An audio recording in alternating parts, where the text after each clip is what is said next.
Hujan, seorang gadis seksi terbaring di tempat sampah. Jechil telah kesepian selama 30 tahun, lewat dan menemukannya. Siapa yang akan meninggalkannya di tempat seperti ini? Gadis itu masih muda dan cantik, mengapa mereka membuangnya seperti itu? Dia tidak punya pilihan selain membawa pulang gadis itu. Lalu Jechil membawa gadis itu ke rumahnya.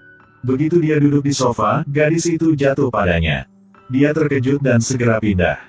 Lalu dia berpikir, kamu pikir aku mudah mimpi. Setelah itu, dia pergi berganti pakaian dan mengeringkan rambutnya dengan handuk. Melihat gadis itu juga basah karena hujan, dia pergi ke gadis itu untuk menyekanya. Sekarang dia tidak tahan lagi dan matanya mulai melihat ke seluruh tubuh gadis itu. Oh no, tidak bisa. Jangan melihat lagi, atau itu akan terjadi ahihi. Jechil buru-buru menutupi gadis itu dengan handuk. Lalu dia memanggilnya untuk bangun. Mari kita tebak apakah gadis ini akan menjadi kekasihnya di masa depan, ya? Pada saat ini, tiba-tiba kilatan petir mengejutkannya. Setelah itu, dia menemukan gadis itu sudah mati. Apa yang harus dia lakukan? Dia buru-buru mengeluarkan teleponnya untuk memanggil polisi. Tapi dia berpikir lagi, gadis ini meninggal di rumahnya. Jadi dia mungkin ditangkap karena pembunuhan. Dia memutuskan untuk tidak memanggil polisi lagi. Dia mengambil kesempatan mayat itu masih hangat dan ingin membawa mayat itu kembali ke tempatnya. Akibatnya, karena dia tidak bisa membawa gadis itu, dia didorong di atasnya oleh gadis itu dan pingsan. Ketika dia bangun, dia menemukan bahwa jiwanya telah memasuki tubuh gadis itu. Dan tubuhnya terbaring tak bergerak di lantai. Apa yang sedang terjadi? Dia masih muda dan belum menikah. Kenapa dia tiba-tiba berubah menjadi seorang wanita?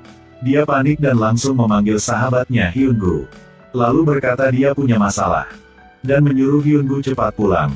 Hyungu berpikir itu serius, jadi dia meminta maaf kepada gadis yang sekamar dengannya dan pergi. Ketika dia pulang, dia melihat Jechil terbaring di lantai dan bergegas untuk mengguncang dan menggoyang Jechil. Ada apa dengan kamu? Kamu masih muda dan belum menikah. Jangan mati, cepat bangun. Lalu dia berbalik untuk bertanya pada gadis itu. Apakah kamu menyakitinya? Jechil kemudian menamparnya dan berkata, kamu diam dan biarkan aku bicara. Dengar, aku sahabatmu. Aku tidak tahu mengapa aku tiba-tiba memasuki gadis ini. Hyungu tentu saja tidak percaya mitos ini. Ketika Jechil menceritakan rahasia di antara mereka berdua, dia percaya itu benar. Jechil membawa seorang gadis dari tempat sampah untuk pulang. Akibatnya, jiwanya tiba-tiba memasuki tubuh gadis itu. Untuk mendapatkan kembali tubuhnya, dia dan Hyungu memulai pencarian Google. Tak disangka, semua ini adalah cara yang sangat kejam, tertabrak mobil, tersambar petir. Tapi ada juga cara yang sangat membahagiakan. Ini adalah dua orang yang harus berhubungan seks satu sama lain. Ditabrak mobil sangat berbahaya, jika Anda sial, Anda bisa kehilangan nyawa. Tapi bahkan lebih buruk. Ketika Jechil adalah seorang pria, dia tidak pernah berhubungan seks. Sekarang dia seorang gadis, bukankah seharusnya dia membiarkan orang lain berhubungan seks dengannya? Maka dia hanya bisa disambar petir. Kakinya menginjak tangan mayatnya. Lalu berdiri di tengah hujan memegang tiang besi. Tanpa diduga, dia berdiri di tengah hujan sepanjang malam tanpa ada sambaran petir yang menyambarnya. Jechil memasuki rumah untuk mandi dan pergi tidur. Hyungu berdiri di luar menatapnya dan menginginkan tubuh itu. Dia pikir itu bagus jika Jechil adalah gadis sejati. Jechil bertanya, apa kau tidak pernah melihat laki-laki mandi? Tolong keluar, cepat. Ya betul, aku belum pernah melihat seorang gadis mandi membiarkan pintu terbuka seperti ini. Saat Jechil berubah menjadi wanita, Hyungu adalah orang yang paling bahagia. Dia mengajak Jechil untuk membeli beberapa baju baru. Ketika dia melihat Jechil berpakaian seperti seorang gadis, dia tidak bisa mengalihkan pandangannya dari Jechil. Dan dia juga murah hati untuk menawarkan makanan lengkap kepada Jechil. Lalu mengajak Jechil menemui seorang peramal. Untuk meminta cara menukar jiwanya. Jechil memandang peramal seperti orang gila, berdiri dan menyeret Hyungu untuk pergi. Pada saat ini, peramal tiba-tiba menjadi serius dan berkata, apakah kalian berdua datang untuk bertanya bagaimana menukar jiwa? Benar Pak. Apa yang harus kita lakukan? Kamu hanya perlu melakukan apa yang aku katakan. Setelah itu, keduanya berbaring di ruangan yang penuh dengan lilin. Saya pikir peramal punya trik hebat. Jika saya tidak salah menebak, peramal itu menyuruh Hyungu berhubungan seks dengan Jechil. Saat Hyungu hendak berakting, Jechil tiba-tiba menendang Hyungu kecil. Hampir membuatnya menjadi wanita juga. Oh no, maaf.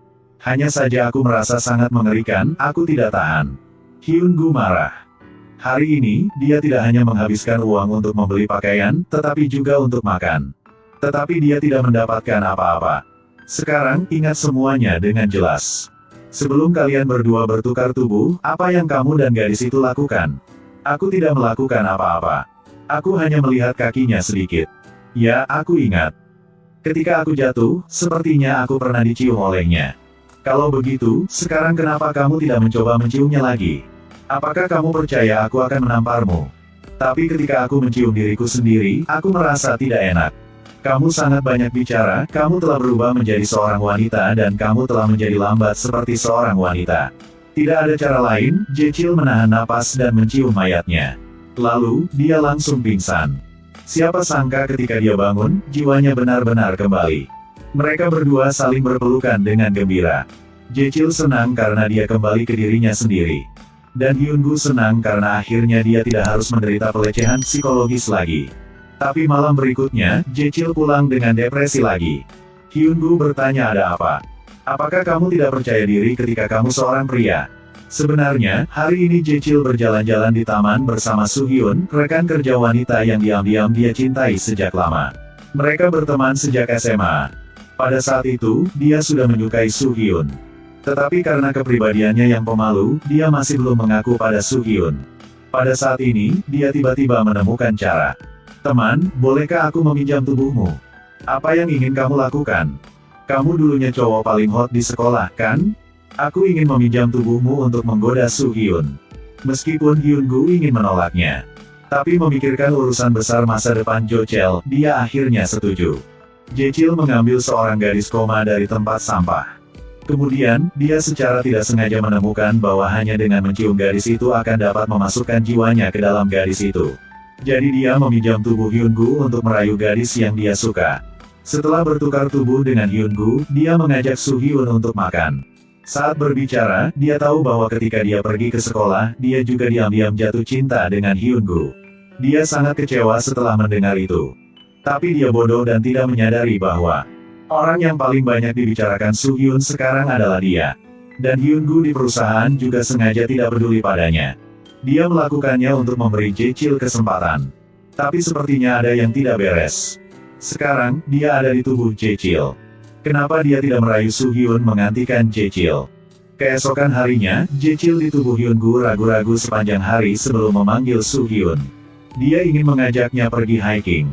Soo-hyun kesal jadi dia setuju tanpa berpikir. Setelah itu, mereka berdua pergi hiking, entah bagaimana mereka pergi ke tempat tidur.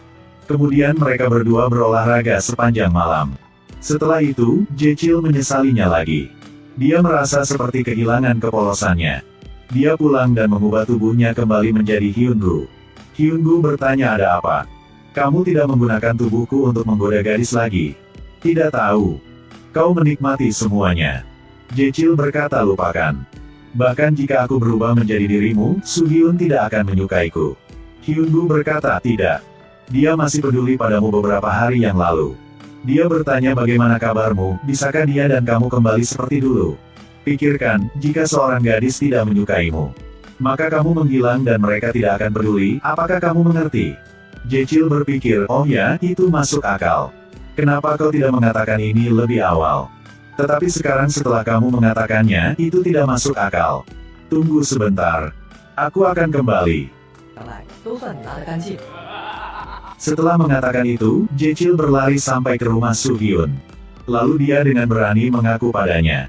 Ini membuat Soo-hyun merasa sangat canggung. Karena dia tidur dengan Hyun-gu di pagi hari, Jechil datang untuk mengaku padanya di malam hari. Dia tahu apa yang harus dilakukan. Dia menolak Jechil dan langsung masuk ke rumah. Tapi Jechil masih di pintu mengungkapkan cintanya. Membuatnya bersembunyi di balik pintu sangat menyentuh. Mengapa kamu tidak mengakui cintamu lebih awal untuk membuatnya merasa canggung sekarang? Mengalami ini, Jechil menyadari kepengecutannya. Dia memutuskan untuk menyelesaikan dengan gadis itu dan mulai dari awal. Dia meninggalkan gadis itu di terminal bus. Lalu dia berbalik dan pergi. Pada saat ini, seorang wanita tua lewat untuk duduk dan beristirahat sebentar. Gadis, jangan tidur di sini, kamu bisa masuk angin dengan mudah. Tanpa diduga, wanita tua itu hanya mendorong sedikit dan gadis itu jatuh. Ketika wanita tua itu duduk, dia berubah menjadi gadis itu. Dia menyentuh seluruh tubuhnya dan menemukan bahwa punggungnya tidak sakit lagi. Kram kakinya juga hilang. Ini sangat bagus. Lalu dia pergi ke jalan untuk melakukan pose seksi. Melambaikan tangannya untuk memanggil motor itu untuk berhenti dan keluar dari kota. Film ini ingin memberitahu kami bahwa jika Anda menyukai seseorang, katakan sejak awal. Dan miliki keberanian untuk menghadapinya. Meskipun hasilnya tidak seperti yang diharapkan, tetapi Anda telah mencoba melakukannya. Lebih baik membuat kesalahan dan penyesalan, daripada menyesal dan kehilangan.